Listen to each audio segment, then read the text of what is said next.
Oye, bueno, en honor al tiempo, vamos a empezar al tiro.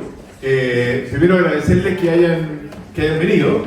Y tenemos hoy día un gran invitado, que es Federico Iriberri, y ya lo vamos a presentar. Pero en el fondo, primero, Federico, explicarte que este es como un club de alumnos que les interesa especialmente el tema de emprendimiento. O sea, partimos con los viernes de pizza y después ya, en el fondo, nos ponemos en diferentes días para que puedan venir personas que a veces tienen clases el día que lo hacíamos. Hicimos 6 de estas reuniones en el primer semestre y ahora vamos a partir en el segundo semestre. Y también hay algunos alumnos que están aquí que están emprendiendo. Y también hacemos reuniones aparte con los que están emprendiendo, nos faltan todavía varios. Pero bueno, la mayoría de ustedes ya había venido antes. ¿Hay alguno de la primera vez que viene, no? Hay primera vez que viene. Perfecto. Mira, ¿quién es tu primer año aquí? ¿Primer año? Uno. ¿Segundo año? ¿Tercero? ¿Cuarto? No. ¿Quinto? Ya. Bueno, oye, Federico Iriberri es ingeniero comercial de la UDE también, de aquí de Santiago. ¿Qué año saliste tú? No me acuerdo. No, el 2008. El 2008 ya. Y el CEO de Brota. Entonces, ¿qué es Brota? Brota es una plataforma se llama de crowdfunding. O sea, en el fondo, si yo soy una startup, en vez de levantar capital con inversionistas, puedo, si Brota me acepta, estar en su plataforma y ahí entonces cualquier persona puede invertirme. Tú ahí nos vas a contar después el sistema de Brota. Entonces, la gracia que tiene Federico es que ha visto pasar por Brota muchas startups, algunas que le ha ido bien, algunas que le ha ido muy bien, digamos, y han tenido como exit, ¿cómo se llama? Una salida a un precio muy bueno, otra que le ha ido más o menos y otra que le ha ido mal. Entonces tiene como mucha experiencia, no solo por Brota, de haber creado Brota, sino que de las startups mismas. Entonces, primero, hagamos una conversación de una media hora, después que ustedes pregunten lo que quieran. Partamos, porque a ti, antes de... O sea, ¿por qué te interesó el tema del emprendimiento? Bueno. ¿Y cuándo fundaste Brota? ¿Cómo fue ese proceso? Sí. A ver, mi cercanía con el emprendimiento es que mi viejo, en una época en que los papás de mi generación no eran emprendedores, tuvo la suerte de estudiar en Stanford en el 83, hizo el MBA, cuando muy pocos chilenos hacían el MBA afuera, y empezó a conocer este mundo de las startups y qué sé yo, y a la vuelta vuelve, trabajó en el área de finanzas en la celulosa del Pacífico, en la papelera, y a los 2-3 años se salió y fundó una empresa de M&A, de fusión y adquisición de empresas, que se llama South Capital, y la conexión con el mundo del emprendimiento era que veía a mi viejo emprender, que era muy raro, porque la mayoría de los papás o mamás de mis compañeros eran empleados o eran como independientes, o sea, eran arquitectos que trabajaban en su profesión, pero no emprendían, no hacían empresas. Entonces siempre me llamó la atención y en mi casa desde los mediados de los 90 se habló de inversión en empresas. Porque mi papá invertía en la bolsa, pero también invertía en lo que hoy día se conocerían como las startups. Conversaba con mi mamá, que de formación es arquitecto, entonces le tenía que explicar a mi vieja muy en simple lo que ayudaba a que nosotros desde chicos entendiéramos. Así que fue parte de la razón por la cual entré a estudiar comercial en la UDE en 2001. Ustedes no habían nacido. ¿Quién nació después del 2001? ¿Cómo nació? Cuando la UDE de hecho era en Cantagallo y estudiábamos en unos containers y no existía nada de esto todavía. O era en un plan. Yo creo que se empezó a construir en 2002 esta sede, ¿no? Sí.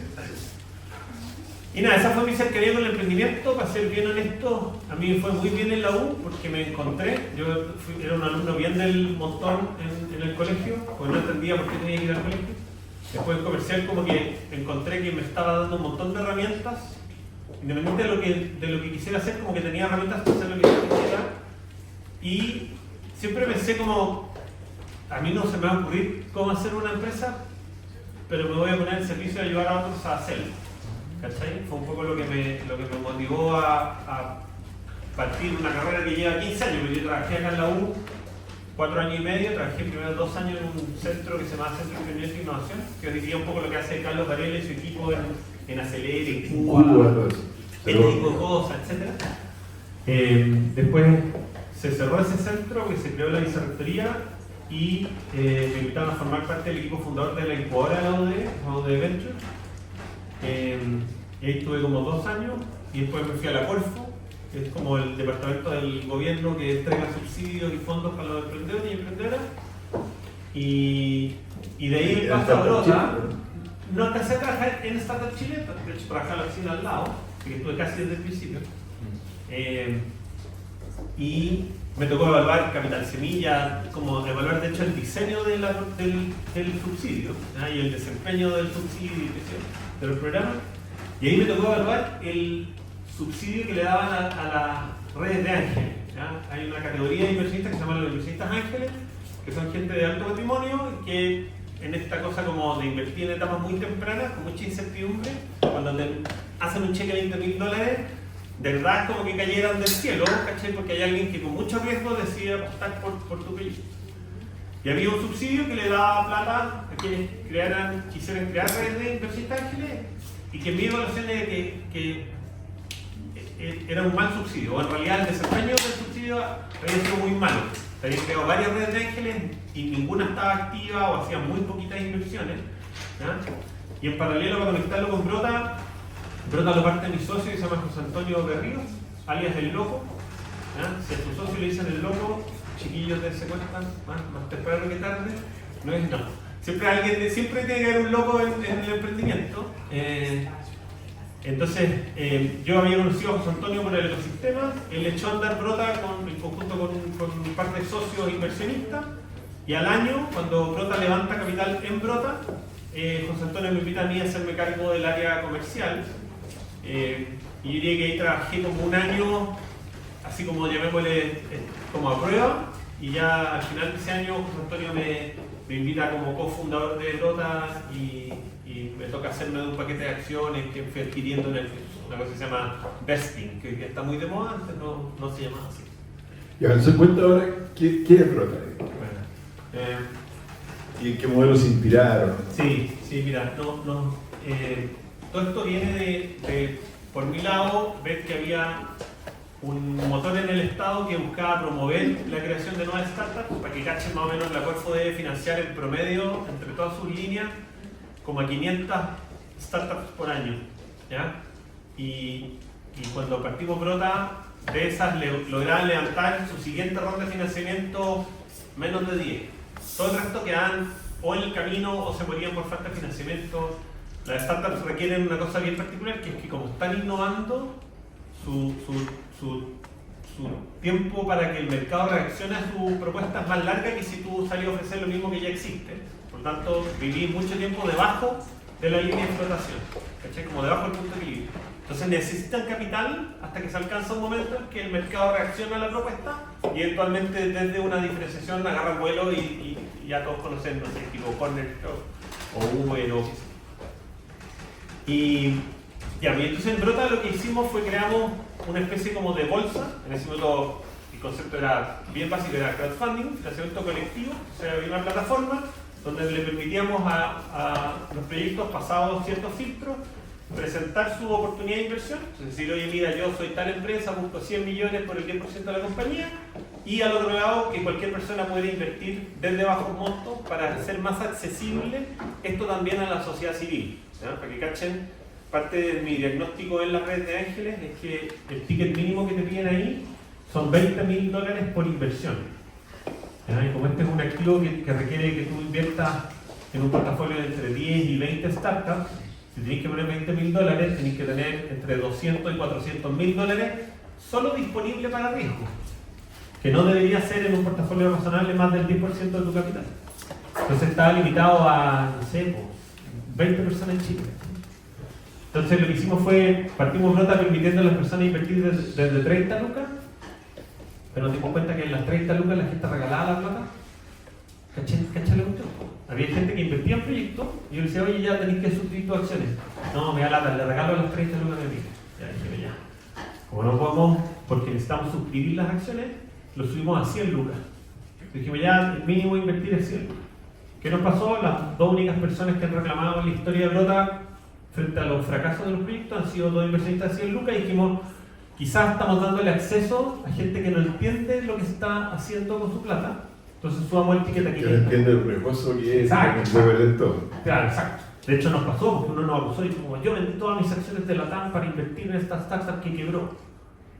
No sé no sé en qué lo hubiera ido peor, ¿ah? Como en la TAM también, pero bueno. Ahora vamos a ver esta mundial. ¿Ah? Ahora para arriba. ¿Para arriba? Ya. Sí, se pegó un bajón en la bandera, pero bueno. Y entonces subimos el mínimo a 500 lucas. Así que básicamente hoy día es, cualquier persona desde 500 lucas puede empezar a invertir en startups, ¿ya? Nosotros tratamos de presentar entre 8, no tenemos un máximo en realidad, pero estamos presentando entre 8 y 12 proyectos por año, ¿ya? En la plataforma, cosa que las personas pueden elegir si invertir en todas, en algunas, pero que tengan la capacidad de construir este portafolio de... ¿Ese mínimo de 500 es en una startup o tú lo puedes En una. Ah, ya. Y lo que hicimos hace 3 años para poder atender un grupo de gente que nos venía diciendo como, oye ya Fede, tírate la papita. Yo, como no quería yo recomendar, porque además por ley no puedo recomendar, lo que hicimos fue creamos un producto que actúa como un fondo de Venture Capital, pero se estructura sobre una sociedad por acciones y yo lo que le permito a la gente es invertir desde 4 millones de pesos. Entonces me pasan 4 palos, yo junto a harta gente en un saco y agarro esa plata y yo le invierto en representación de ellos en 15 startups que pasan por Brota. Entonces les permito entrar en el activo invirtiendo automáticamente de forma diversificada. Cuenta si, para saber nomás, qué empresas o startups conocían, por ejemplo, que han pasado por Brota. Sí, a ver, financiamos el ODE un para, financiamos Kitco, que estuvo aquí la Sabrina Orellana, que se lo compró Collegium. ¿Ya? Fue un éxito, pero un éxito como transitivo, porque en realidad nos dieron acciones de Collegium. Y yo no puedo salir a vender todavía esas acciones, entonces como que tengo plata retenida, pero no puedo liquidar.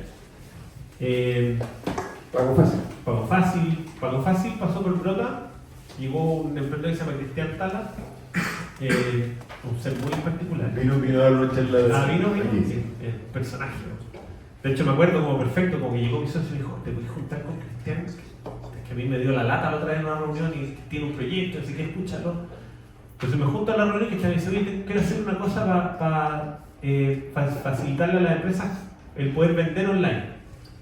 Ya, ¿tú y quién más? No, yo solo. Pero ¿a quién más va a sumar? No, si es que además no puedo sumar a nadie porque me voy yendo a hacer una MBA a Holanda. Entonces dije, Cristian, pero ¿cómo voy a levantar capital? Te voy yendo a Holanda. Bueno, cuento corto, se fue a Holanda, medio de picado que le hubiésemos dicho que no. Pasó de tener 10 clientes a tener 100 clientes como en 8 meses. Volvió, consiguió un cofundador, levantó capital en Brota, levantamos en ese minuto 60 millones de pesos por el 15% de la compañía, o sea, se valorizó en 400 millones. Y 3 años y medio después, al final o sea, a mediados del 2021, se la compró el BCI en un joint venture con una fintech gringa que se llama Evo Payments en 27 millones de dólares. Hicimos 36 veces nuestro capital en 3 años y medio. Hicimos como... ¿Ese ha sido el mayor éxito de Brota? No, el más grande es Wild Foods. Que Wild Foods, frente a las barritas de cereal de proteína, lo financiamos igual, hace 6 años y medio. Ellos levantaron 60 millones de pesos por el 10%, o sea, valían 600 millones de pesos. Y hoy día la última ronda que hicieron, que levantaron 10 millones de dólares entre fondos mexicanos y chilenos, fue a 100 millones de dólares de valorización. Hicimos dos. Hoy día tenemos acciones que valen 250 veces lo que valían cuando se financiaron en Brota. No sé cuánto es eso anual, pero no sé, un montón de rentabilidad.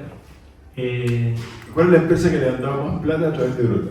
El año pasado financiamos Zapping, que es la empresa de televisión por internet, que levantó 2 millones de dólares, levantó 1.700 millones de pesos. ¿Y entre cuánta gente? Sí. Entraron 500 inversionistas. No es la que tiene más inversionistas, la que tiene más inversionistas es Goodmeal, esta aplicación para recuperar comida. Goodmeal, que de hecho es de los exalumnos de acá, un comercial civil de la U, que levantaron 1.000 millones entre 550 inversionistas. Bueno, 580. Sí. También desafiamos un poco quédense solo con las cosas buenas, niños, ¿no? Las cosas malas, no. Pero para que cachen, una sociedad por acciones no puede tener más de 500 aportantes. Entonces, cuando hacíamos estas rondas, teníamos que tenían más de 500 aportantes, teníamos que hacer 2 sociedades. O incluso, en algunos casos, 3. Técnicamente, en realidad, es hasta 500 socios, pero la ley es muy difusa, muy rara porque dice no pueden haber más de 100 aportantes que tengan más del 10% de la compañía. Pero podían haber hasta 500 si tenían menos del 10%. Entonces fuimos a preguntarle al Servicio de Impuestos Internos qué significaba esta cuestión. Y nos llegaron 2 respuestas distintas. Porque claro, es una ley que se creó en el 80, entonces la interpretación es súper subjetiva al machucado que te contesto. Entonces nada, dijimos ya, metamos 500 socios en una sociedad por acciones, total, nadie para reclamar. Y nadie reclamamos todavía. Ahora la ley FinTech cambió eso y ahora pueden tener sociedades por acciones hasta 2.000 socios. Algo que no conté, operamos 11 de los 12 años que llevamos fuera de la ley. ¿Ya? Que no es que seamos ilegales, como diría la canción de... No. ¿Quién canta ilegal? Eso va a ir en el mercado. No. Ya, funcionamos 11 años fuera de la ley. ¿Ya? Siempre con el debido cuidado de hacerlo bien, súper profesional, y entendiendo que... No, pero no fuera de la ley, no fuera de la ley. O sea, no hay una ley... Eso es, sí, pero era legal, en el espacio gris... Era el contrato. Claro, para que lo entiendan bien, la ley del mercado de valores se diseñó en el año 80. ¿Ya? Decía que para ofrecer un valor financiero de forma pública había que hacerlo en la bolsa. ¿Qué es lo que pasa? Que como la ley se creó en el 80, no estaba definido qué es lo que era público. ¿Ya? Entonces, los 2 primeros oficinas de abogados que les pedimos ayuda nos dijeron que lo que hacía Brota no se podía hacer, hasta que encontramos un tercer abogado, ahí el amigo de estudio de Derecho, que bueno que se cambió para comercial, no pierda el espíritu del derecho, pero hay que saber trabajar en torno a las leyes y los procesos.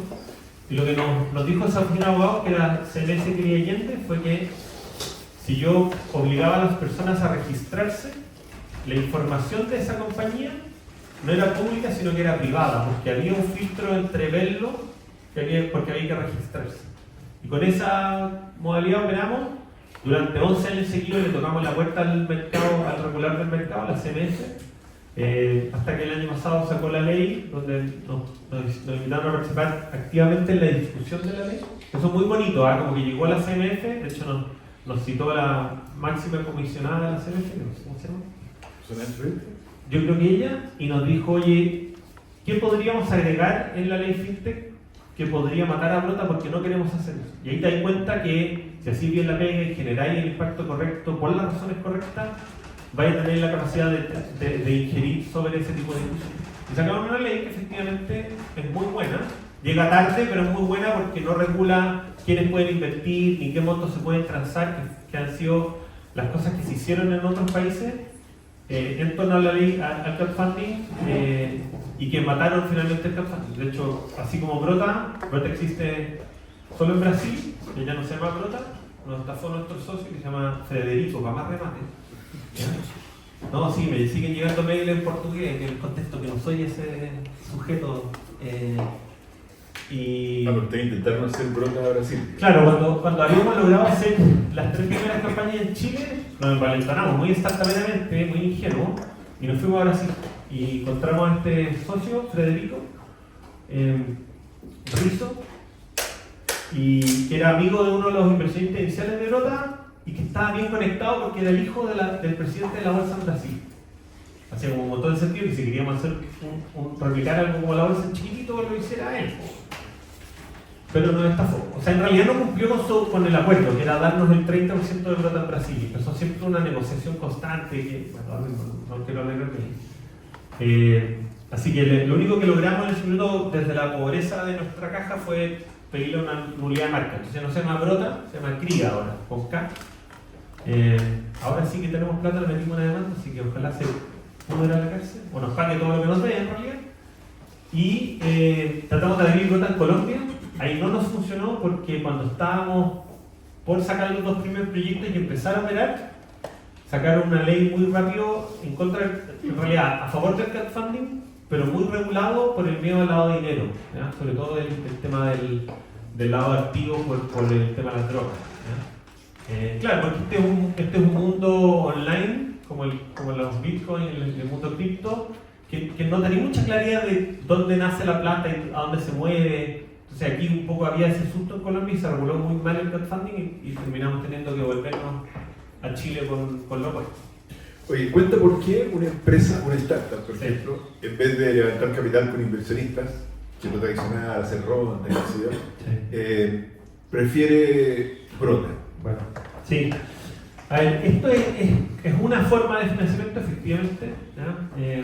Y creo que la pregunta de valor de Brota recae en dos cosas. Uno, que esto es una forma de levantar capital mientras haces una campaña de marketing, porque como es visible, no sé, hoy día en Brota hay 40.000 usuarios registrados, pero típicamente una ronda de Brota, o sea, que se hace a través de Brota, sale en el diario, en la radio, entonces esa startup al mismo tiempo que cuenta que está levantando capital, cuenta qué es lo que está haciendo. Entonces hay mucha gente que lo ve, que aunque no decide invertir, sí puede transformarse en cliente, en proveedor, en empleado, etc.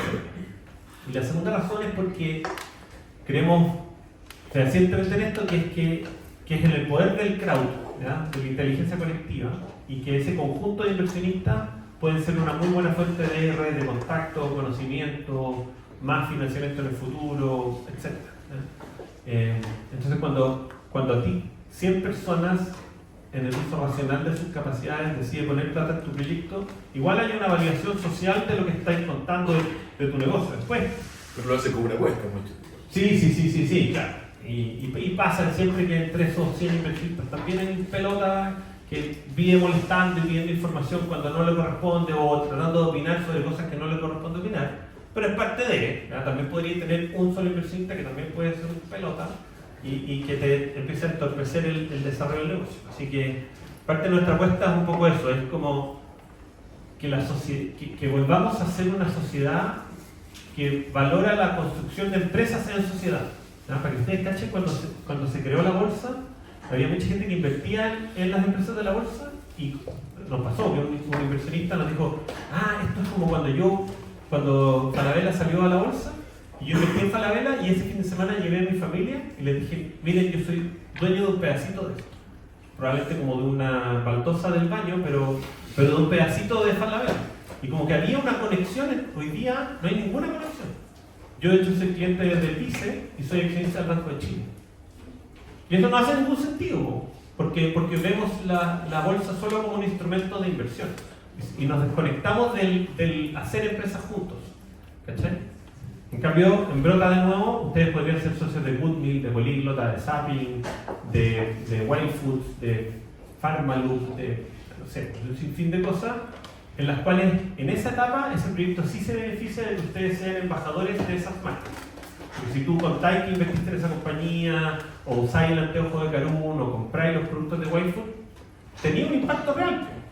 O sea, hay publicidad y hay marketing. Exacto, si ustedes invierten en el Banco de Chile y se dan cuenta y le dicen a todos sus amigos que hagan cuenta del Banco de Chile, no mueven ni un peso de esa acción, no, cero. Porque ya ese tipo de acciones no tiene impacto en el valor de la acción. En cambio, en esta etapa en la que Brota apoya, sí, que cuando están partiendo los tiros. Oye, quise preguntarte también, ¿cómo seleccionan ustedes a las startups que les dan la posibilidad de visibilizarse y obtener capital a través de Brota? Porque también es un poquito, Sí. a veces una apuesta, a veces... Sí. ¿Cómo lo hacen? Sí. ¿Cuáles son como los filtros? Sí, mira, hemos ido aprendiendo esto. Cuando partimos, creíamos que cualquier cosa nueva era una startup, y yo creo que sigue habiendo como una confusión en el ecosistema respecto a eso. Y hemos ido aprendiendo, entonces hoy día cosas que son requisitos en Brota. Uno, necesitamos que al menos haya 2 fundadores o fundadoras 100% dedicados al proyecto. ¿Ya? Si hay uno solo, de hecho Pago Fácil es un caso de éxito con un solo founder, que podría haber sido mucho más exitoso si Cristian no hubiese estado solo. ¿Ya?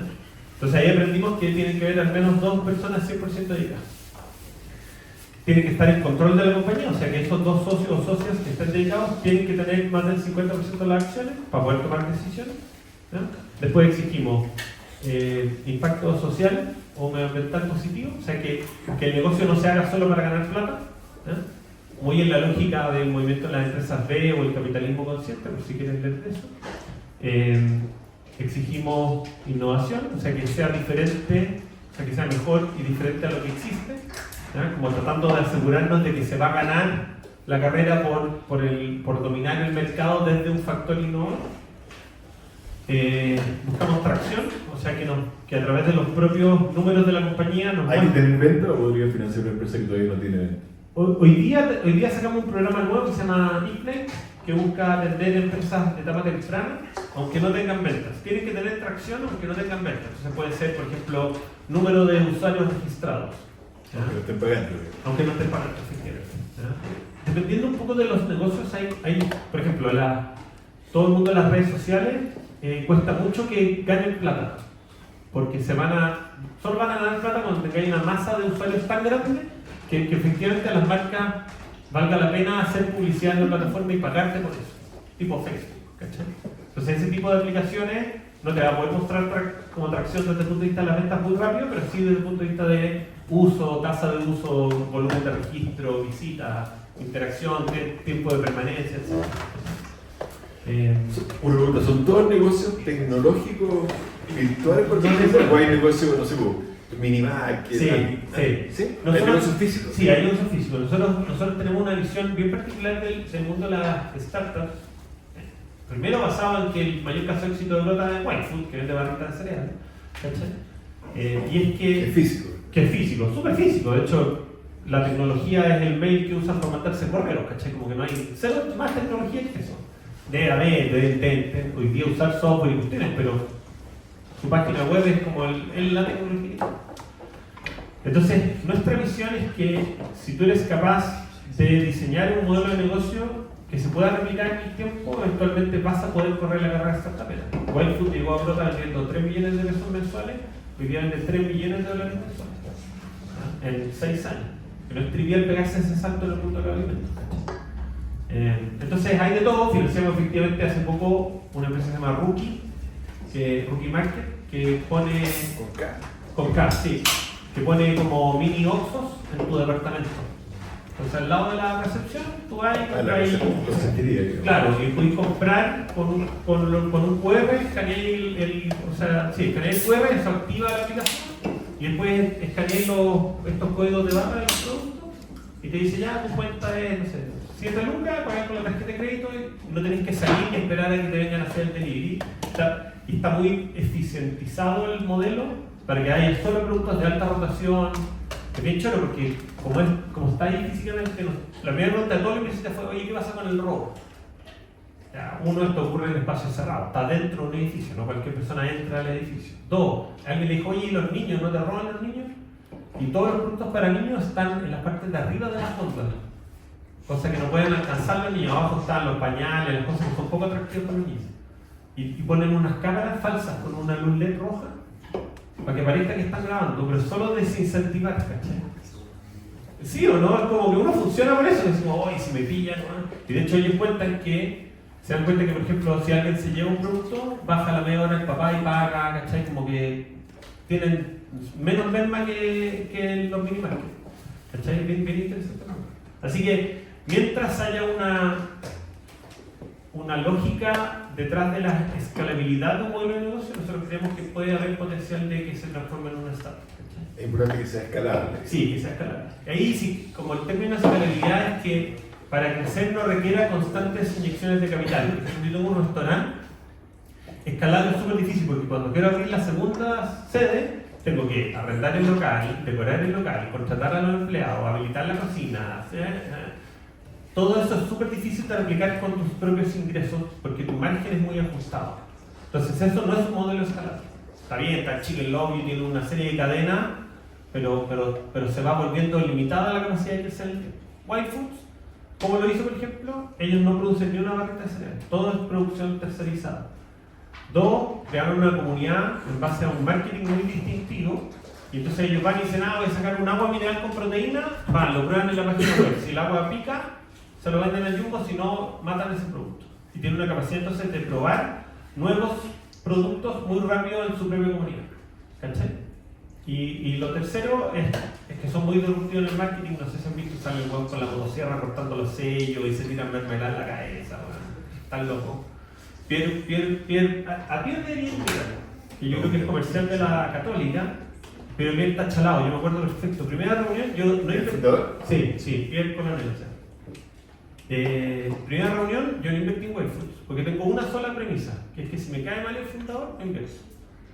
Y entonces parte la reunión con Whole Foods y no llegaste, chascón. Y de repente se sienta bien y dice, oye, perdón, es que llegué tarde, vengo de grabar un documental en Yosemite. Y dije, este zorrón, no le chute, pero parte de no confiar en sus propios instintos. Pasa mucho en el mundo de las startups que si uno lo mira desde el prisma de uno, es súper difícil porque uno siempre le va a encontrar cosas malas. No, que el robo, que no sé qué. Yo tengo 42 años, estoy atrasado, porque mi premisa es que tengo que tener una startup por cada año de vida y tengo 40 inversiones en startups. Ustedes no hagan eso.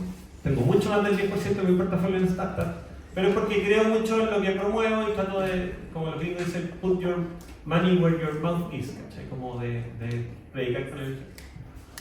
Oye, un poco de consejo, pero siempre la pregunta clásica es, oye, ¿qué es lo más importante? Si lo más importante es la idea, una idea innovadora, disruptiva, si lo importante es el equipo, el fundador, la cana, o si lo importante es la plata, digamos. Porque, ¿qué es lo importante, a juicio tuyo, después de haber conocido tantas startups distintas ahí en Brota? Sí. ¿Cuál es como el sello así para éxito? Sí, yo diría que la idea vale cero. Me pasa un montón que me escriben. Casi todos los que me han dicho eso, pero realmente es así. Sí, cero. Cero a menos que ustedes de verdad, porque distinto es que venga alguien que te dice, mira, llevo 10 años en la industria y descubrí esto.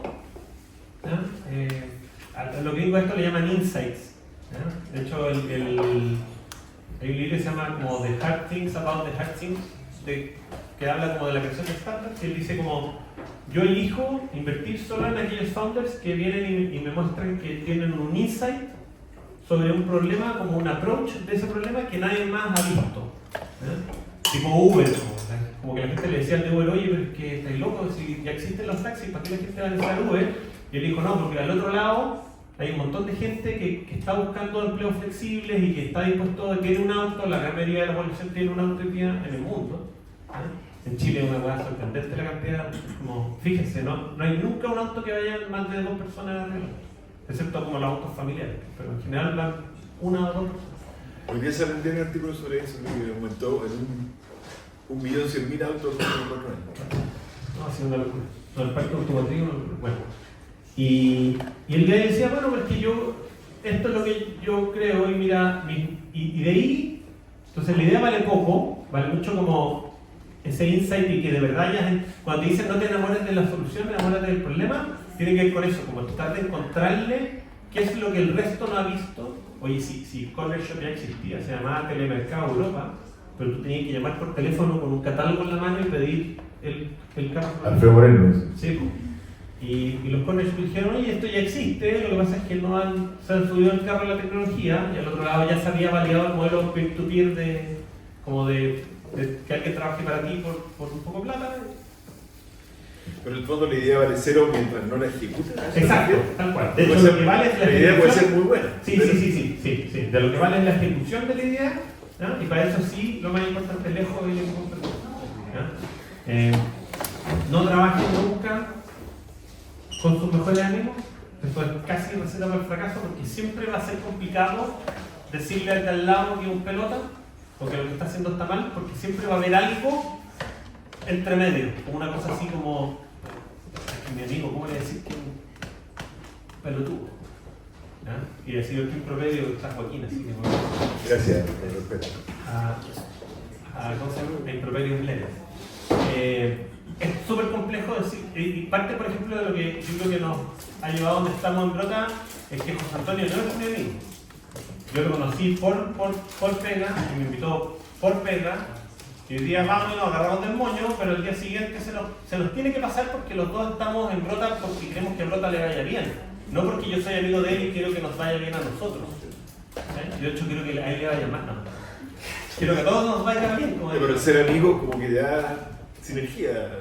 O sea, es bueno porque tú crees conocer mucho a la otra persona y eventualmente podís, pero el problema empieza a pasar cuando veis que el otro no se esfuerza lo mismo que tú y te complica decirle las cosas porque es tu amigo y sabéis que si te agarráis, tú eres amigo de él en un grupo, entonces que lo vaya a ver igual los fines de semana. Entonces, familia y amigos en general no es la primera opción. Tratan de buscar rodearse de gente muy inteligente que no sea necesariamente su amigo.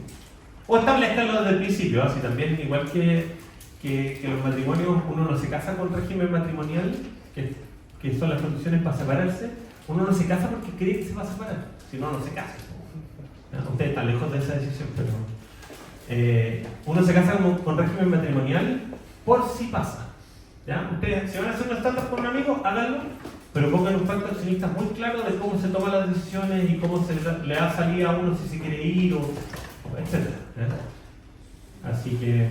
Oye, estos últimos días o meses, digamos, como que hay varias startups que prometían mucho, que han quebrado o están más o menos. O sea, por ejemplo, me acuerdo este minuto de, bueno, que han quebrado Alegramo y Auto, ¿ya? Sí. Y que están más o menos y prometían mucho. Carún, Fracción sale bien el día también. Sí, lo vi. Que es una farmacia que Todas las cuatro son brotadas. que vende medicamentos. Eso, fuera pasar por brota. Sí, al gramo y Carún pasaron por brotada. En Carún logró salvarse. Yo creo que una cosa que no sé con qué lo hablaba, pero en brotas, se los conté, que promovemos solo empresas que busquen impacto positivo. O que en realidad que los founders tengan un propósito más allá de solo ganar plata. Y parte de por qué hacemos eso es porque frente al riesgo de invertir en este activo, por último el inversionista o las inversionistas se quedan con la tranquilidad de que su plata estuvo tratando de servir a algo mucho más grande que solo hacer más plata, que no tiene nada malo que ganar plata chiquita, ¿no? Y en Carún, por ejemplo, nos fue mal, ¿ya? Para salvar Carún se hizo un aumento de capital donde se valorizó la compañía en $5 millones y se tenía que inyectar 4. Explica qué hacían. Carún vende anteojos hechos de material reciclado. ¿Los anteojos son Carún, Joaquín? No. Los voy a usar los míos para que lo observen. No se los choreen, chiquillos, están más carreteados. Carún hace anteojos de distintos materiales reciclados. Originalmente partió reciclando redes de pesca que sacaban del mar. Si queréis, deja el estuche aquí para circular el anteojo, no. Y lo que hacían es tomaban este plástico, lo picaban y se lo mandaban a una fábrica en Italia para hacer marcos inyectados de plástico reciclado. Se basó en Puerto Varas y su mercado más grande era en Europa. Entonces, a ver, varias startups han ido muriendo. Pasó que el 2021-2022 estuvo muy buena la cosa en el mundo del venture capital, en parte porque había bajas tasas de interés, por tanto eso promueve que la gente quiere invertir más que ahorrar, ¿no? Hubo mucha liquidez porque la gente estaba encerrada, entonces como no hacía nada con su plata tenía que gastársela, ¿no? Entonces como que hubo un boom en el mundo de la inversión en startups. Todas las startups que hoy día lo pasan mal es porque levantaron mucha plata sin tener claridad de cuándo iban a llegar al break-even. Ustedes, todos los ingenieros, saben que es súper importante el punto de equilibrio. En el mundo de las startups es medio difuso porque en realidad como tú tenés ímpetu de crecer aceleradamente, estás dispuesto a transar rentabilidad por crecimiento, pero no puede ser infinito, si no estáis destinados a quedar. Entonces yo creo que varios no supieron ajustar su modelo de negocio, ¿ya? Y terminaron, soy muy pique, así que no vaya a nada con esto. Sí, verdad. El anteojo Carún era mucho más caro que el anteojo... Sí, pero parte de lo que promovían era que hubiese un consumo, claro, un consumo responsable, como consciente. Claro, ese par de anteojos sin cristales, el puro marco debe costar 70, 80 lucas. Claro, ¿qué es lo que pasa? Que frente a unos Ray-Ban que te da un cierto estatus porque son Ray-Ban, como que uno dice, si me compro los Ray-Ban, para que cachen, el mercado del eyewear, de la industria de los anteojos, es dominada por una sola compañía que tiene el 85% del mercado, que se llama Luxottica, que es el dueño de Ray-Ban y de todas las marcas de anteojos. ¿Y qué es lo que pasa? Que teniendo esa posición, hace fast fashion. Se produce marcos en China que le cuestan 3 pesos. ¿Cómo se llama? Contaminan infinito, tú te los compráis, se te rompen súper rápido y los botáis y ahí va acumulándose basura y basura, ¿cachai? Como todo el mundo del fast fashion. Carún tiene un cuento, de hecho, si yo llevo esos Carún, ponte tú que se me venció un tornillo, Carún van y me los arreglan, muy como la lógica de Patagonia, que tú ya la ropa y te la parchan para que la puedas seguir usando. ¿Cómo se llama el fundador? Thomas Kimper. ¿Cuál otro pasó por brutal? Al gramo. Ah, gramo. Sí, el gramo del cote mole. Al gramo buscaba generar consumo accesible a las personas. Para que ustedes cachen, ¿se han dado cuenta que la Coca-Cola de 3 litros vale como 100 pesos más que la Coca-Cola de 2 litros? Y no hace ningún sentido. Ya, eso es porque del costo de hacer Coca-Cola, lo más caro es el envase.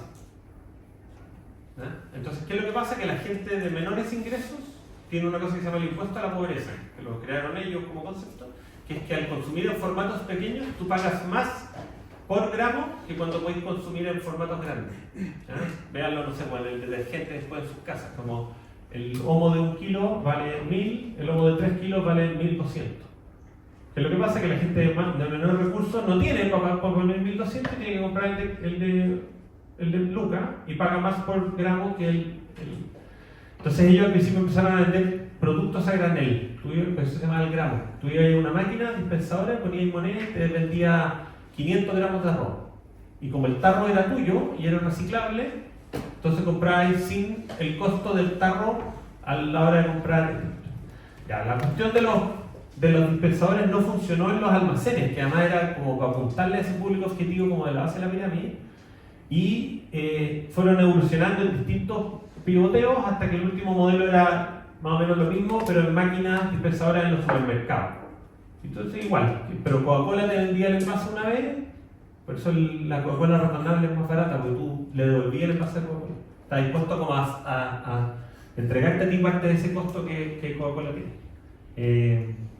Y nada, confía mucho en que el movimiento como del calentamiento global empujara leyes en Estados Unidos que obligaran a las marcas a hacerse responsables de los envases, y salió Trump, y Trump dijo que no existe el calentamiento global, y se acabó el empuje a esas leyes, y el grano se quedó sin. De hecho, Walmart tenía contrato con Walmart y Coca-Cola, salió Trump, y a los 2 días le llegó un mail como: oye, buena onda, no seguimos con tu proyecto. $2 millones de ingreso anual recurrente a la basura. Así, ¿cachai? Y pasa con las startups, pasa con la empresa, se acaba de quebrar ITES, bueno, y no va a quebrar al gramo, como parte de. Entonces que la startup se nota más, porque es en volúmenes y en tasas muy grandes. 7 de cada 10 startups se mueren, ¿cachai? Se hacen cero. Oye, tú estás viviendo en Concepción ahora. ¿Eso de vivir en Concepción afecta algo de lo que brota? O sea, un poco. ¿estar allá, No. allá, o aquí está todo? Bueno. Sí. Yo me casé con una penquista, también ingeniera de la UDE, la Vale Obregón, alias la Sufito. ¿Estudió allá? Estudió allá y nos conocimos trabajando en la UDE, y pidió ella el traslado para acá, se iba a trabajar en misión, y yo trabajaba en la facultad y nos conocimos. Bueno, y la decisión de irnos fue porque en la pandemia, en Brota éramos 3 personas, se cerró el cowork donde trabajamos, así que volvimos a la oficina, y nos fue muy bien ese año porque cuando se vendió Pago Fácil, Brota tenía un 2% de Pago Fácil, entonces nos entró como $500,000. ¿Ya? Por eso pudimos contratar gente de nuevo para no hacer todo comisiones, porque literalmente éramos 5 pobres. Yo tenía que ir desde a dejar los cheques al banco hasta lo que se les pudiera ocurrir.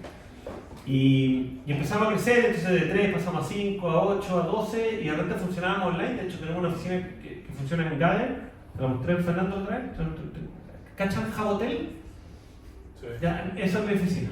Yo vivo en Jabotel y camino con mi monito virtual a la oficina de las otras personas, y se activan como unos meet y puedo conversar como que fuera una oficina pero online. De hecho, los cabros de Brota no sé dónde trabajan, me da lo mismo. Como que una vez me conecté a una reunión y me dice: no, es que estoy cansado por el jet lag. Yo, ¿qué jet lag? Sí, estoy en Inglaterra. Yo le digo: ¿el cambio de horario? No, yo me ajusto. Yo le digo: mira, mientras estés en las reuniones que tenéis que estar y estoy haciendo a donde estés parado, me da exactamente lo mismo. Tú tenés que seguir cumpliendo con tus responsabilidades, ¿cachai? Así que algo afecta porque el ecosistema de emprendimiento e innovación sigue pasando en su gran mayoría en Santiago, pero gracias a la pandemia como que la gente aprendió a trabajar online, y entonces, de hecho, mi agenda es mucho más eficiente porque alcanzo a tener muchas más reuniones que cuando era físico. Yo antes físicamente en Santiago tenía que ir a una reunión en el centro, perdía 40 minutos yendo, más la reunión de 1 hora, más 40 minutos volviendo. Entonces, para ir a una reunión de 1 hora perdía 3 horas. Ahora tomo 3 reuniones en esas 3 horas, una tras otra. Ya, oye, bueno, abrimos las preguntas. Nos quedan 15 minutos, 16 minutos. ¿Quién quiere preguntar algo? Por tamaño. ¿Cómo es que Brota gana plata? Buena pregunta. Porque perdemos pasa plata. del startup al inversor, Sí. ustedes son un mediador. Sí, correcto. Sí, tenemos un modelo donde le cobramos un 5% a cada parte sobre el capital que se mueve. Entonces, por ejemplo, venís tú, le das 100 millones, entonces en realidad al inversionista le cobré 5 millones antes, entonces puso 105, y después a la startup, en vez de pasarle 100, le pasó 95. Entonces me gané más o menos un 10% por cada proyecto que se financia, más o menos. Y tomó, Esa es la comisión. sí, la comisión. Y tomó como parte de la comisión también un porcentaje de las compañías, entre un 3,5% y un 2% de cada startup. Y ahí en realidad está el valor de Brota. Hoy día Brota tiene un portafolio de acciones de como, yo diría unas 50 a las 80 startups que han pasado por Brota, porque el vuelo no siempre fue así. Y ese portafolio hoy día vale como, nosotros creemos como entre 4 y 5 millones de dólares. ¿Cachai? Pero no podía hacerlo líquido. No tan rápidamente. Ahora, sacamos No se un transan las acciones. mercado secundario hace 3 años para dar liquidez, pero claro, si Brota quisiera vender sus acciones en el mercado secundario, podría hacerlo, pero en volúmenes chicos. O sea, yo podría ir vendiendo paquetitos de 1,5 millones de acciones de Wildfood. ¿Cachai? Este mercado llora a gritos, ¿cachai? Una cosa que se llama los mercados secundarios o las rondas secundarias, que viene alguien que hace un fondo de mucha plata y dice, oye, esta startup ya alcanzó un nivel de madurez donde para mí ya no hay tanto riesgo, entonces voy y voy a sacar a todos los inversionistas previos, pero les voy a comprar con un descuento de lo que realmente valdría la compañía y ahí hago en parte mi ganancia de invertir en esta etapa, ¿cachai? Eso falta mucho. Hay una cabra chilena que sacó un fondo de secundario que se llama la Antonia Rojas, ¿ya? Y nosotros con el mercado secundario queríamos darle liquidez. Pues el año pasado hicimos 140 transacciones en el mercado secundario por 250 millones de pesos. Ahí también cobro un 2% por lado. Es el negocio en el largo plazo de Brota, es el mercado secundario, porque yo financio una vez Wildfood y doy 1000 veces vuelta a esa acción, ¿cachai? Y cobro 2% cada vez que se mueve la misma acción. Y en realidad entonces de nuevo el modelo de negocio es el equity, que eso es lo que es valioso en el largo plazo, porque puede haber otro pago fácil de 36 por o otro Wildfood de 250 por. Y tenemos un producto, este producto de inversión diversificado para los inversionistas, donde actúo como un fondo. Entonces ahí cobro un fee sobre la administración del capital, más ¿cómo se llama? Pero la comisión, Un carry. con la comisión, ¿está en el break? Más o menos. Hay buenos años y malos años, pero tengo que saber aguantar la pelea a largo plazo, ¿cachai? ¿Alguien le gana el parlamento? Vamos allá. Ya, hola. Bueno. Usted dijo que No me digamos tema. Soy viejo, no tanto. Tú. tú dijiste que saliste de la universidad en 2008 Sí. y que en los inicios de Wildfood, hace como 7 años, tú le diste, o sea, en su inicio... Claro, le diste sí. había casi una década de que tú saliste de la universidad y parte de Brota. ¿Qué hiciste en esa década y en qué otras áreas estuviste y cuándo te diste cuenta que querías hacer eso? Bueno, mira. Yo salí de la universidad, no sabía mucho en qué trabajar. En ese minuto le fui a pedir consejo a Cristian Larroulet, que era decano de la facultad. Hoy día no sé en qué está Cristian en la U. Sí, trabajando en el investigador. Y sí, en Farmacia. Y le dije, Cristian, oye, me dijo, ¿y te interesan los temas de emprendimiento? Sí. De hecho, hice mi práctica profesional de la U, como la última práctica que tiene que hacer usted, en un fondo que en ese momento se llamaba Director Capital, pero que hacía eso, hacía inversiones de riesgo. Y trabajé, entonces me dijo, oye, pero ¿qué vamos a armar este centro de emprendimiento? Entonces, trabajé antes de Brota, siempre relacionado a apoyar a otros a emprender, que siempre ha sido lo que me ha movido a mí como profesionalmente. Entonces, en este centro que promovía actividades de emprendimiento, después en la incubadora de la ODE, después en la Corfo, y medio como te digo, se me alinearon los planetas cuando mi socio José Antonio me invita a Brota, ¿cachai? Porque era como algo que me gustaba hacer, que el mercado necesitaba, que alguien estaba dispuesto a pagarme por eso, y más encima para lo que yo era bueno.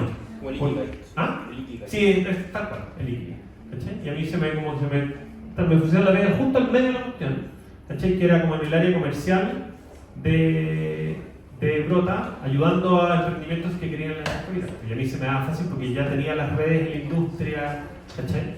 Y eso me hizo mucho sentido, que es que venía de evaluar que a las redes de inversionistas ángeles le había ido mal y que estaba esta brecha entre 500 proyectos apoyados por Corfo y que levantaban capital, no sé, pues 10 en un año. Entonces decía, ¿qué pasa con los otros 400 en esta startup? Tiene que haber talento y cosas interesantes que no acceden a financiamiento y por eso me decidí sumar a la ¿cachai? Eso en resumidas cuentas. Mi consulta es que cuando recién empezaste, como ya me dijiste que eres como cofundador, pero Sí. los primeros años me imagino que igual las empresas, cuando uno tiene una empresa y quiere como pide ayuda para crecer, igual esas empresas que llegaron a ti, igual tú creo que al principio tenían miedo de qué iba a pasar o de cómo confiar en ti. ¿Cómo tú le das esa confianza a ellos? ¿Cómo hacer para que ellos quisieran arriesgarse y hacer el trato contigo? No, o sea, es parte de ese gap que decía yo al principio entre que tu oferta la reciba el mercado y que la validen. ¿Ya? Y fue ir generando pequeños casos de éxito. El primer proyecto que financiamos fue una cervecería que se llama Guayacán, de un emprendedor que se llama el Chico Toro, era amigo de mi socio. Y el Chico Toro en un asado, mi socio le dijo, oye, tenéis la cervecera, quería hacerla crecer, tenéis gente que podría invertir 500 lucas, oye, ¿por qué no los invitamos? Y armamos una sociedad que agrupa a esos inversionistas que inviertan en Guayacán. Y entonces generamos el primer caso de éxito, después hubo otro que se llamó Traje conmigo, después Brota fue el tercer caso de éxito. Teníamos que como ser consecuentes con nuestro predicar, así que nos financiamos a través de Brota, tenemos 83 socios. Donde está mi viejo, el viejo José Antonio, la mamá de José Antonio, mi primo, Son todos accionistas de Brota. Sí, son todos accionistas. Que es muy bueno, porque yo ando como con un ají insecto en mi cuerpo. No voy a decir porque si a mí me va mal, le va mal a mi entorno. Entonces vivo como doble motivado y tengo menos incentivo a tirar la toalla que si la plata fuera de algunas personas desconocidas por mi cacha. Y así partimos, pues después Kipu y al gramo, Kipu, etcétera, etcétera, etcétera. Hoy día ya estamos definidos cuando ya hemos financiado 80 startups. ¿Cachai? Hoy día, por ejemplo, en la mañana me junté con Simply Route, que es como una startup ícono del ecosistema, y me dijo, oye, queremos levantar $500,000. Y yo, bacán, pero ¿por qué en Brota? No, que son bacanes. Y cuando viene alguien como que reconoce en tu servicio algo bacán, entonces ya como que logré transformarme en, ¿cachai? Pero nos costó un montón porque efectivamente hay mucho miedo a, oye, ¿qué pasa si meto 100 socios y todos se ponen a opinar y no sé qué? Y yo les digo, mira, tenés duda, habla con los que ya pasaron por este proceso, que es mejor, porque yo hoy lo voy a tratar de convencer, ¿cachai? Y efectivamente, quien vende mejor tu producto no eres tú, es tu cliente. Por eso funciona muy bien el marketing, redes sociales, ¿cachai? Hoy día en el mundo ustedes nacen en una era de donde es muy fácil hacer comunidad, ¿cachai? Entonces aprovechen esa capacidad para hacer comunidad, para hacer y que la gente empiece a entender muy bien qué es lo que te motiva a ti como emprendedor, qué es lo que está detrás de la marca o el proyecto que estás impulsando, ¿cachai? Yo llegaba a hablar de esto al principio y todo el mundo me gritaba de hippie, ¿con qué esto de que el impacto, la inversión de impacto, dónde está la rentabilidad? ¿Qué rentabilidad dura? ¿Cachai? Y yo decía, no, mira, es que si invertir hoy día puede que en 7 años más tenga rentabilidad.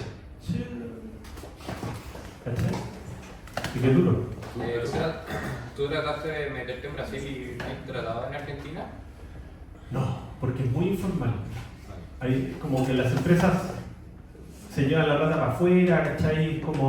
Es un mercado que hoy día recién se está medio estabilizando, pero que lleva 20 años debajo del agua. O sea, imagínate que era potencia en Latinoamérica y hoy día debe ser, no sé, versus Chile. Y en realidad lo que nos pasa es que no es llegar y hacer lo mismo que hacemos en Argentina, porque tiene una ley de crowdfunding que tiene ciertas reglas distintas a las de acá. Entonces, como yo no he logrado encontrar esa como modelo sustentable 100% en Chile, no quiero seguir, porque ya nos fuimos a Colombia hace un minuto y perdíamos plata en Chile y en Colombia, y fue como ya, dejemos de perder el tiempo, concentrémonos en que Chile flote, y a la medida que Chile sea un motorcito saludable, ahí veamos cómo escalarlo. Y probablemente la escalabilidad de Brota no venga de la mano de abrir Brota en otros países, sino que de hacerlo como a través del mundo del blockchain, ¿cachai? Como que la gente no compra acciones de una sociedad, sino que compre un activo virtual indexado a una acción, ¿cachai? Más preguntas. te quería preguntar, de las empresas que han pasado por Brota y que tú has visto que han sido rentables o que les ha ido bien, ¿dirías que tienen algo en común? ¿O son todas muy distintas entre ellas? No, te diría que las principales características son un equipo de fundadores como de alto nivel. Hay algo bien loco que lo voy a decir y que no se lo tomen literal, pero la mayoría de los emprendedores exitosos en Chile son todos de la Católica. Y les voy a explicar por qué. Y tiene que ver Ingeniero civil. ingenieros civiles. ¿Saben por qué? Es solo por una cosa de expectativas y redes. Si tú miras el mundo startupero en Estados Unidos, la gran mayoría de los startups exitosos son founders que salieron de las 10 mejores universidades de Estados Unidos, por expectativas y redes. Que ustedes lo pueden hacer sin duda. ¿Qué es lo que pasa en Chile respecto a Estados Unidos? Es que si tú haces en Chile una empresa donde tú te puedes pagar 3 o 4 millones de pesos de sueldo, está ahí en el 2% de la población en Chile. Entonces es muy fácil achancharse. El cabrón que estudió en la Católica sabe que su costo alternativo es mucho más que 4 millones de pesos porque podría ser gerente de la TAM ganando 20 millones de pesos de sueldo. No tengo idea cuánto gana un gerente de la TAM, pero probablemente mucho más. ¿Cachai? Entonces como que buscan construir cosas muy grandes. Y ahí lo único que le falta a ustedes es tener más hambre y autoexigirse el querer construir algo muy grande a diferencia de ganar 3 o 4 millones de pesos en una buena pega. Ustedes pueden hacerlo. Yo soy medio ejemplo de eso. Hoy día yo gano, no sé, 6 millones de pesos mensuales. Me da mejor que probablemente un grupo importante de mis compañeros, que no es una medida de éxito para nada, y no quiero hablar mal de mis compañeros. Pero esto es solo resultado de haber hecho bien la pega y de tener un sueño grande. Que nos falta un montón por construir todavía, ahí de bueno, para ganar 20 mil, no. Pero se puede hacer. Entonces hay un grupo de fundadores altamente como enfocados en solucionar un problema, de desempeño altísimo, o sea, que hay que trabajan 18 o 20 horas al... ¿Quieren seguir el ejemplo de un cabrón que está haciendo eso? Sigan a Ian Lee en sus redes sociales, el fundador de Examen, que se parece como al niño, al Boy Scout de App. No se ríen, ¿no? Si versión chilena, bueno, una máquina. El gallo duerme 4 horas al día. Y ustedes pueden hacerlo. Y cogieron la universidad y un coma hamburguesa. Sí. No dejé la universidad. Eso lo recomendé a Fernando. Le dije que no dejara la universidad. Yo creo que ustedes salen a un mercado que todavía valora el título, que yo creo que va a ser distinto en 10 o 15 años más. Saquen la universidad porque son redes importantes, es un título que vale algo y que les da ese piso de que si ustedes emprenden y les va mal, se pueden emplear. Si ustedes no terminan la universidad, emplearse después es muy difícil sin el título. Pero partan lo antes posible, aprendan a emprender. Si como cualquier otra disciplina, medio deportiva, hay una entrevista a Giannis Antetokounmpo, que es un jugador de básquetbol de la NBA, que le dicen, oye, ustedes fueron campeones el año pasado y este año perdieron en primera ronda de los playoffs. ¿Es un fracaso? Entonces Giannis Antetokounmpo hace un silencio, mira el periodista y le dice, ¿a ti te ascendieron este año? No, entonces eres un fracasado, le dice. Y el periodista queda para adentro. Claro, porque no solo el éxito se mide las veces que eres exitoso, también hay un discurso de Roger Federer que habla de eso, que él no ganó todos los partidos que jugó ni todos los puntos que disputó, lo que pasa es que fue muy bueno ganando las finales, a diferencia de, no sé, otros entonces, partan antes, su costo de oportunidad es más bajo, porque si a ti te va mal, pues seguís pudiendo dormir en el techo que financian tus papás. Y yo hoy día no podría arriesgarme con el mismo ímpetu que le hice cuando partimos Brota, porque tengo 2 hijas, tengo que pagar un crédito hipotecario, los viajes a Santiago para comer pizza con ustedes, ¿no? Entonces, mientras antes mejor y acumulen experiencia emprendiendo, porque de verdad es una disciplina. Cuando tú miras el founder gringo, él va a parte de una cuestión y si a los 6 meses la cuestión no agarró vuelo, mata a la compañía, aunque en el camino quede mal con el inversionista. Y además, si parte de otro proyecto, invita a esos mismos inversionistas y les da el porcentaje que tenían antes como una forma de pagarles la deuda, entre comillas, moral. Y están como constantemente aprendiendo a hacer empresas. Como, ¿quién de aquí sabe hacer una empresa que vende $3 millones al año? Ni yo, weón. Entonces no crean que van a partir su primer negocio y van a vender $3 millones. Si a los si cuando estén vendiendo $100.000 pueden vender la compañía, véndanla. Trabajen para el comprador, que probablemente es 10 veces más grande que tú, aprendan cómo se ve una empresa 10 veces más grande que tú y parten tu siguiente cuestión. Los cabros de Corner Shop partieron una plataforma que se llama Nilish. Cero. Nunca generó ingresos, nunca, nada, cero. Pero aprendieron de programación, de marketing digital, de armar equipos, células de desarrollo. Partieron... La pandemia fue clave. ¿Ah? La pandemia fue Sí, clave. sí. Partieron Clan Descuento después, y se lo dieron al Groupon.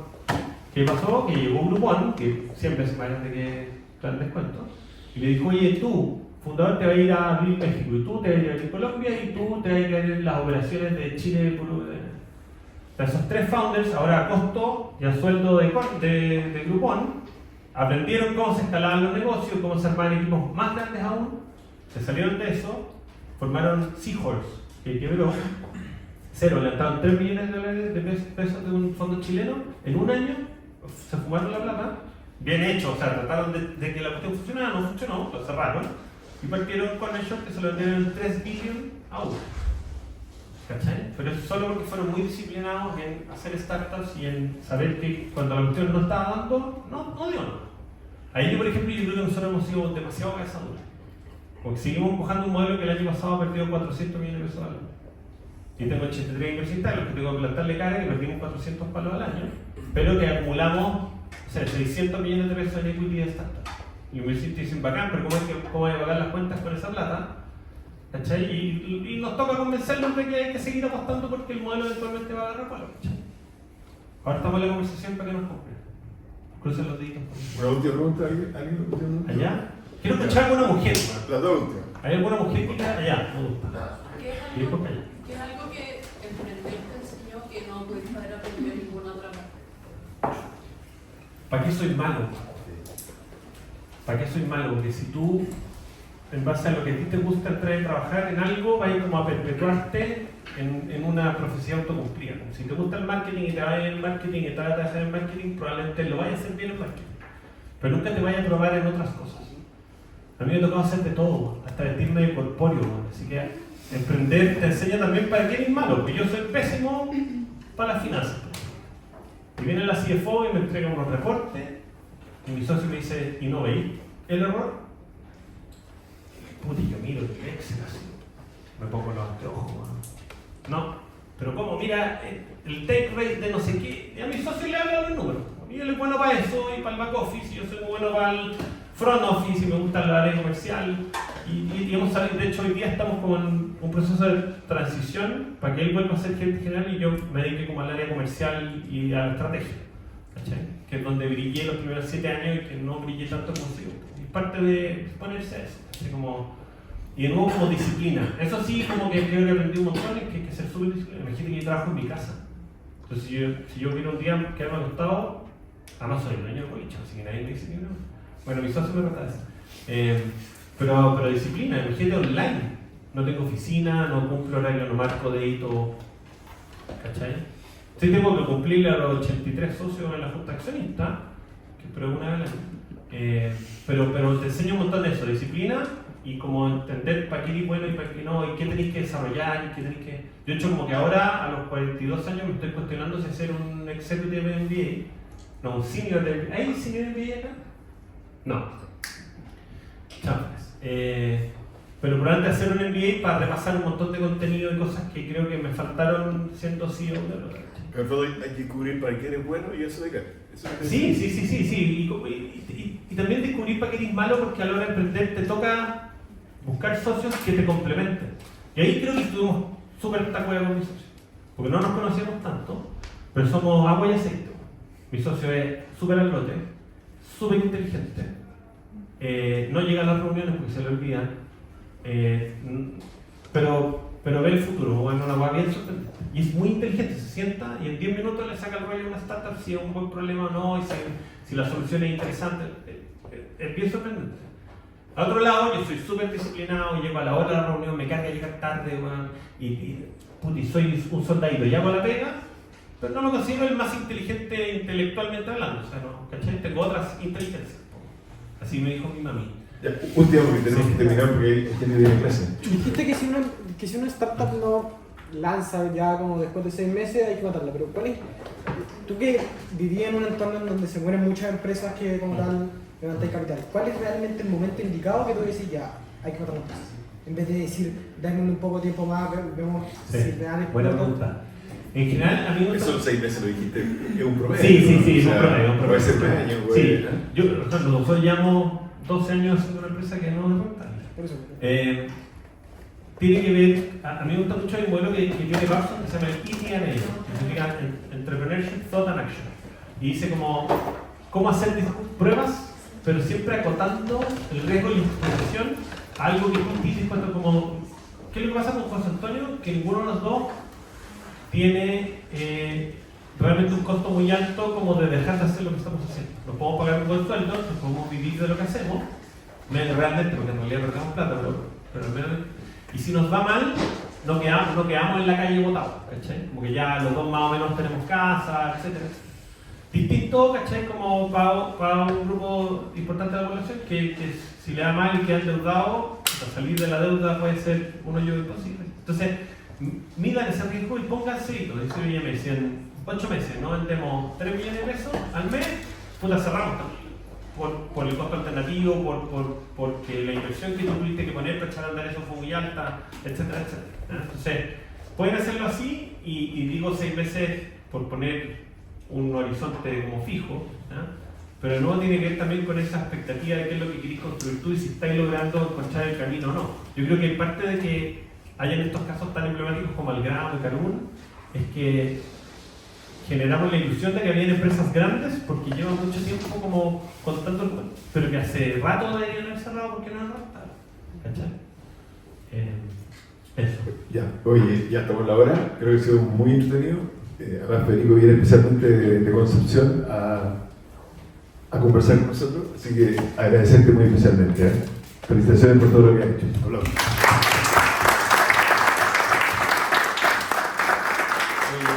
Esto vino a rechazarme en brota, ¿no? Sí, no. No, pero quiero una cosa para decirle a ustedes, porque una de las cosas que me ha pasado a mí, estoy en una startup educacional, o fundador, que la mayoría de los venture capital dicen que tú tienes que dedicarte 100%. Entonces decían, Joaquín David no se dedica al 100%, no está dedicado al 100%. No, entonces no. Hay que dedicarse 100%. Hay que tener la capacidad de comprometerse en algún minuto a dedicarse 100% por el costo alternativo. O sea, si el emprendedor o emprendedora no está dispuesto a poner el pellejo en juego, porque alguien va a estar dispuesto a poner su plata si tú tenés como un salvavidas en otro lado. Que no es necesariamente así. Pero es verdad. Pero es verdad. Sí. Y, oye, si la de fuera no al 100%. Soy súper activo en LinkedIn por si me quieren buscar, seguir, etc. El que quiera consejo, le pide mi teléfono al Fernando. Mi teléfono es como de total dominio popular, así que me manden un WhatsApp, a lo mejor me demoro un par de horas en contestarle, pero esto es lo que me mueve, ayudar a otros que quieran emprender, y si los veo a ustedes motivados y me piden un consejo y veo que lo ponen en práctica y después quieren volver a conversar, está súper dispuesto. Oye, ¿y pueden surgir de aquí emprendimiento para Brota en el futuro? La Sabrina Orellana de Kickbook fue mi alumna en el primer año de la universidad. Y 6-7 años después me escribí así como por LinkedIn: oye, Fede, estoy en una startup con un socio a los 6 meses habíamos financiado Kickbook, ¿cachai? O sea, se puede hacer, no está muy lejos, solo tienen que partir y sacarse la chucha y ¿cachai? Y tratar de construir algo que impacte. ¿Bien? Perfecto.